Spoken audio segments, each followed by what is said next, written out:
शायद आपने बीते कुछ घंटों से लगातार राजस्थान में कांग्रेस प्रदेश अध्यक्ष बदलने की खबरें सुनी होगी, लेकिन आपको बता दें कि किसी भी संगठन में बदलाव जरूरी होता है। लिहाजा 14 जुलाई 2020 को सियासी संकट के समय तत्कालीन कांग्रेस अध्यक्ष और पूर्व डिप्टी सीएम सचिन पायलट के बगावत के बाद गोविंद सिंह डोटासरा को अध्यक्ष बनने का मौका मिला था। लेकिन राजस्थान कांग्रेस के सियासी गलियारों में डोटासरा के पार्टी चीफ बनते ही यह भी तय हो गया था कि कम से कम 2023 का चुनाव डोटासरा की अगुवाई में नहीं होगा।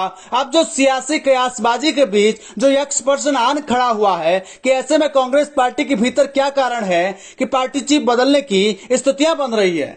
पहला कारण 14 जुलाई 2020 को डोटासरा की ताजपोशी के साथ ही कांग्रेस के कार्यकर्ताओं और नेताओं में मैसेज चला गया कि डोटासरा केवल मुख्यमंत्री अशोक गहलोत के मुखपत्र है, यानी अगर कांग्रेस पार्टी में पत्ता भी हिलेगा तो वह सीएम गहलोत की इच्छा से, ना कि डोटासरा की। इसलिए आपने बीते दिनों में लगातार देखा होगा कि पार्टी के भीतर डोटासरा को लेकर विरोध के स्वर बराबर सुनाई दिए। 3 जून 2021 को मुख्यमंत्री की उपस्थिति में यूडीएच मंत्री शांति धारीवाल ने डोटासरा से यहां तक कह दिया कि जो बिगाड़ना है वह बिगाड़ देना, मैंने बहुत अध्यक्ष देखे हैं। मसलन इसी तरीके की हॉट टॉक ने डोटासरा की छवि को कमजोर किया। नेताओं से लेकर कार्यकर्ताओं को समझ आ गया कि जी हजूरी मुख्यमंत्री की करने में फायदा है। डोटासरा के पास पावर के नाम पर ज्यादा कुछ लेना देना नहीं है।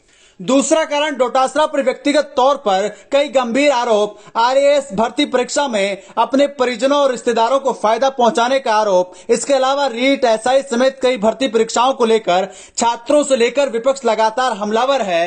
हालिया दिनों में सीकर में एक किसान की 50 करोड़ से ज्यादा की कीमत की जमीन हड़पने का आरोप भी मीडिया की सुर्खियां बना हुआ है। तीसरा कारण कमजोर संगठन। राजस्थान कांग्रेस की कमान संभालने के 24 महीने बाद डोटासरा राजस्थान कांग्रेस के संगठन को दुरुस्त नहीं कर पाए हैं। पार्टी के सामने अगले 17-18 महीनों बाद विधानसभा चुनाव की भीषण चुनौती है, लेकिन पार्टी अब तक केवल 13 जिलों में जिलाध्यक्ष बना पाई है, उससे आगे न कार्यकारिणी बना पाई। बाकी बचे जिलों में संगठन का कोई अता पता नहीं है। इस तरह संगठनकर्ता के तौर पर डोटासरा फेलियर साबित हो रहे हैं।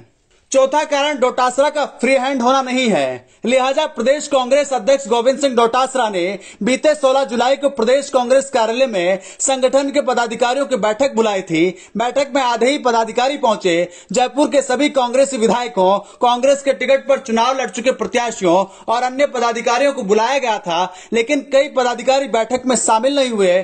इस पर डोटासरा ने कहा कि बिना बताए अनुपस्थित रहने वाले पदाधिकारियों की सूची एआईसीसी भेजी जाएगी। कुल मिलाकर डोटासरा ना तो अपनी मर्जी से किसी की राजनीतिक और सांगठनिक नियुक्ति कर सकते हैं, ना ही किसी की पार्टी विरोधी गतिविधि पर कार्रवाई कर सकते हैं, क्योंकि सब काम दिल्ली दरबार और मुख्यमंत्री के इशारे पर होता है।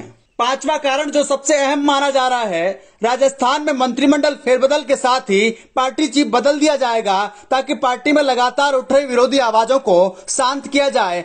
लगे हाथ गोविंद सिंह डोटासरा को पार्टी चीफ से हटाकर मंत्रिमंडल फेरबदल में फिर से सरकार का हिस्सा बना दिया जाए, ताकि गोविंद सिंह डोटासरा के अध्यक्ष पद से सम्मानजनक विदाई हो सके।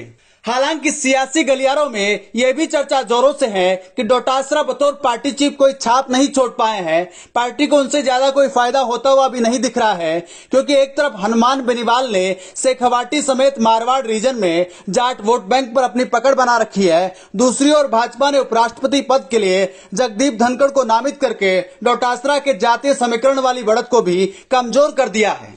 ऐसे में पार्टी अध्यक्ष बदलने की दौड़ में सचिन पायलट के नाम पर आलाकमान दाव लगा सकता है, क्योंकि विधानसभा चुनाव से पहले पार्टी को एकजुट करने के लिए, यानी शक्ति संतुलन और सरकार को रिपीट करने के लिए पायलट जैसा प्रदेश व्यापी चेहरा ही कांग्रेस की नैया पार लगा सकता है।